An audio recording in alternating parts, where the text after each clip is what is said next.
everyone. So today's topic will be the Korean War. While it can be taught in more detail, my main goal is for you to know why it started and how it came to an end. So mientras que la guerra de Corea se puede explicar en más detalle y más profundidad, simplemente quiero que ustedes sepan por qué empezó y cómo terminó. So up here you have the North Korean flag, and here the South Korean flag.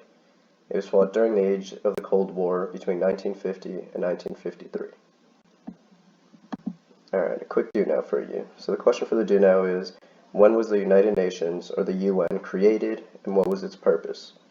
La pregunta es, ¿cuándo fue creada las Naciones Unidas, o la ONU, y cuál fue el propósito? Give you about 30 seconds for that. 1, 2, 30. Okay, Adrian, would you like to respond? Sure thing, Mr. Herrera. So, the UN was created after World War II as a peacekeeping organization. It was more reliable than the League of Nations because this time they had US support. Beautiful answer, Adrian. Thank you. And now if you could just translate. La ONU fue creada después de la Segunda Guerra Mundial y fue una organización de paz. Era más fiable que la Liga de Naciones, ya que los Estados Unidos lo apoyaba. Beautiful answer, thank you. So, the reason why I asked you this for your do now is because, again, the Cold War was indirectly fought between the US and the Soviet Union. So in this case, in the Korean War, you'll see how the US uses the United Nations to fight the Soviet Union and communism indirectly. So la razón que yo quise preguntarles esta pregunta sobre las Naciones Unidas era porque la Guerra Fría fue una guerra indirecta entre Estados Unidos y la Unión Soviética. Entonces, en este caso, en la Guerra de Corea, los Estados Unidos usan las Naciones Unidas para indirectamente tratar de rechazar el comunismo en Corea. Alright. So, this map right here basically covers the whole Korean War in a nutshell. It's very quick and it's very straightforward. At the beginning, you have North Korea, which is communist Korea, and they're receiving aid from China as well as the Soviet Union. So they initiate by invading South Korea. And then later, South Korea, now that they have help from the UN that the US sent, they are able to push communist North Korea back into North Korea. And then North Korea receives more aid from communist nations like China and the Soviet Union, and they push South Korea back. And then in 1953, right around the end of this war, they agree to an armistice right here. An armistice is a ceasefire where it's not quite a peace treaty, but it's they stop fighting until eventually they find that peace treaty, which was never found, but this ended the Korean War. Okay, Spanish time. So, aquí están las épocas de la Guerra de Corea.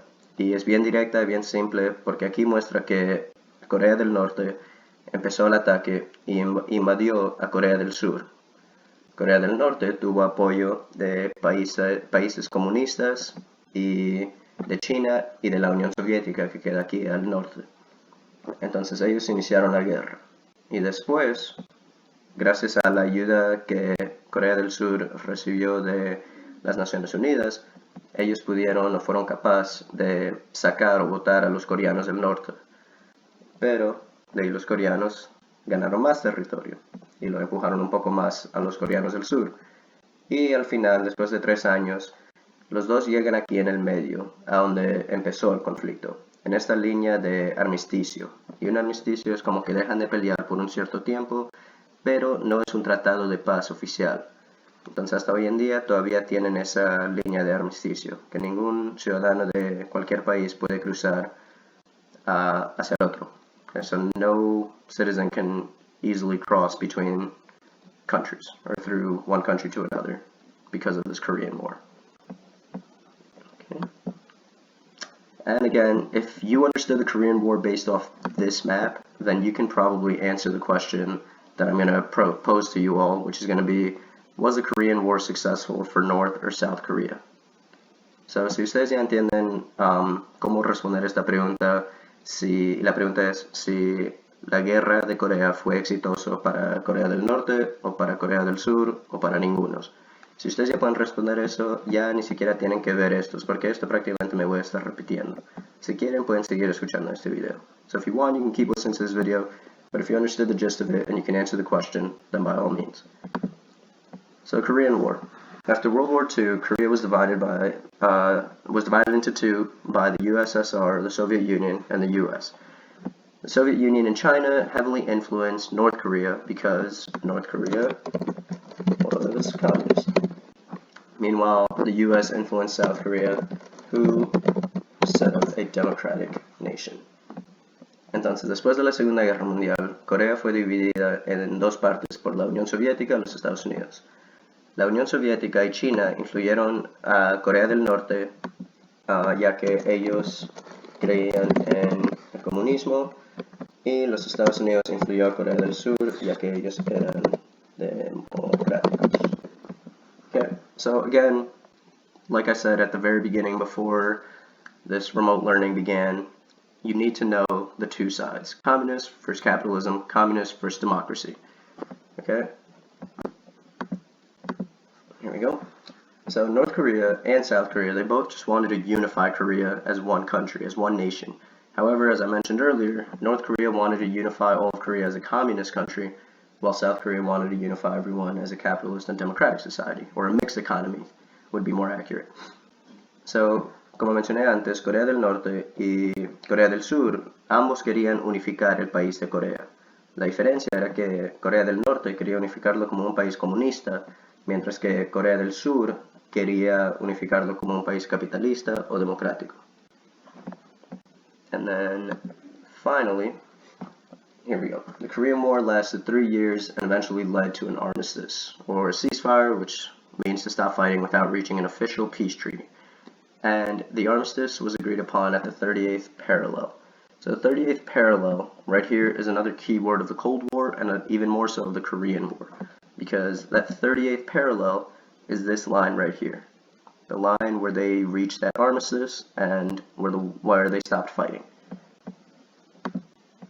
So, la guerra de Corea duró 3 años y eventualmente llevó a que se firmara un armisticio, y como mencioné antes, un armisticio es cuando dos países o personas en conflicto dejan de pelear sin llegar a un tratado de paz oficial, pero es para tratar de terminar con el conflicto. Y en este caso funcionó en Corea, aunque todavía tuvieron algunos conflictos, pero no una guerra oficial. Y, perdón, el armisticio llevó a que la frontera de las Coreas sea la paralela 38. Y es una palabra clave de la Guerra Fría, pero más de la Guerra de Corea, porque esa paralela 38 simplemente es la ubicación de esta línea aquí, esta línea de armisticio, or the demilitarized zone, la zona desmilitarizada. Okay? And that just about wraps up the class. Again, I'll post a question in Google Classroom, but it'll be something along the lines of, was the Korean War a success for either North or South Korea, or not a success at all? Thank you all for tuning in.